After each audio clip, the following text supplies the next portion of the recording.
নমস্কার বন্ধুরা, আজকে একটা ছোট্ট ভিডিও নিয়ে আবার চলে এসেছি। এটি হলো আমার একটি লাকি বাম্বু প্ল্যান্ট। দেখতেই পাচ্ছেন আমার ঘরে, আমার বেডরুমে থাকে। এই গাছটিকে কিন্তু লাকি বাম্বু বলা হলেও এর কিন্তু একটা সায়েন্টিফিক নেম আছে, যেটা ড্রেকেনা স্যান্ড্রিয়ানা।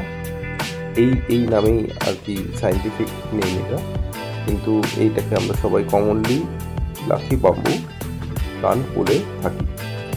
এর কিন্তু অনেক রকম বেনিফিটস রয়েছে ঘরে রাখার জন্য।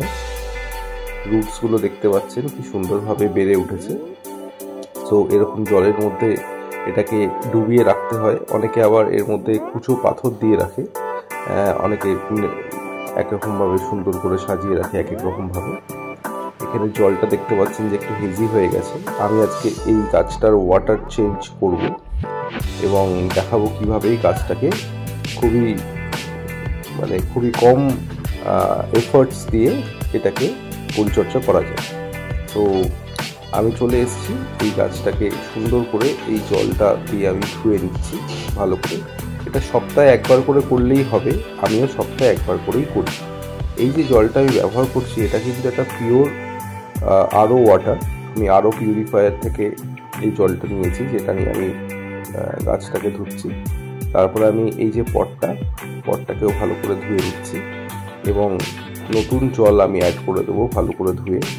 এবং যে জলটা দিয়ে ধোবো এবং যে জলটা অ্যাড করবো দুটোই কিন্তু আরও অ্যান্ড ইউভি ওয়াটার, যেটা আমরা খাবার জল হিসেবে ব্যবহার করি সেটাই হতে হবে, কারণ সেই জলই কিন্তু গাছের জন্যে খুব ভালো, কারণ পিএইচ লেভেলটা কিন্তু খুব কম থাকে। এই যে আমার আরও পিউরিফায়ার, এটার ওপরেও একটা ভিডিও দেওয়া রয়েছে, সেটাও আপনারা চেক আউট করতে পারেন। খুবই ভালো সার্ভিস দিচ্ছে এটা আরবান ক্ল্যাবে।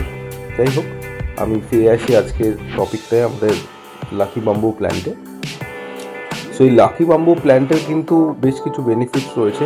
এটা কিন্তু বেডরুমে রাখলে পরে বেডরুমের কিন্তু এয়ার পিউরিফাই করে, খুবই ভালোভাবে একটা ময়েশ্চার লেভেলটাকে বজায় রাখে। ড্রাইনেস, একটা হাওয়ার মধ্যে যে ড্রাইনেসটা আছে সেটাকে কিছুটা কাটিয়ে ওঠার চেষ্টা করে আর কি। ওভারঅল সব কিছু মিলিয়ে খুবই ভালো। কিন্তু আর তাছাড়া এটা যেহেতু লাকি বাম্বু, বুঝতেই পারছেন, অনেকে আবার বলে যে বাড়িতে রাখলে পরে টাকা পয়সা আসে। এবার টাকা পয়সা কতটা আসে আমি সেটা জানি না, সেটা আমি কনফার্ম করতে পারবো না, কিন্তু এটা দেখতে ভালো লাগে এবং বাড়িতে একটা কোনায়, বেডরুমের একটা কোনায় অবশ্যই এটা রাখা যেতে পারে।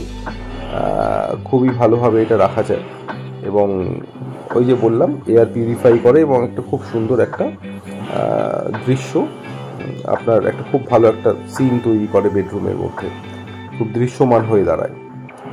সো এইটা হলো আমার ছোট্ট একটা, এই যে প্রসেসটা আমি করলাম এটা একবার করে করতে হবে পুরো সপ্তাহে একবার করে করলেই হবে।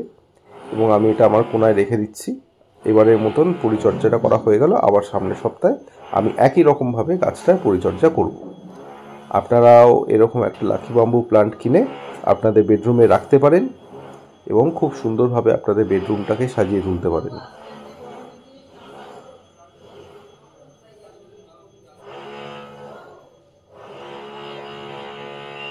আবার দেখা হবে অন্য একটা ভিডিওতে।